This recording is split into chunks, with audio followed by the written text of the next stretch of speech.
Si aad u hesho warar iyo barnaamijyo ku xiiso geliya, fadlan subscribe Buurda Media kuna xidhnow mar kasta si aad ula socoto dhacdooyinka caalamka.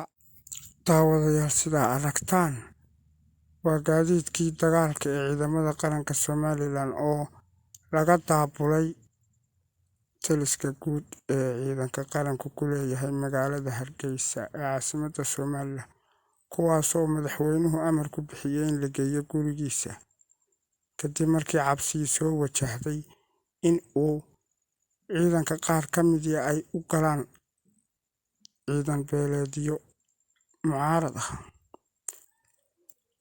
Warbaahinta Buurda Media ayaa u kuul gashay sidoo kalena ka duubtay muuqaallo qarsoodi ah.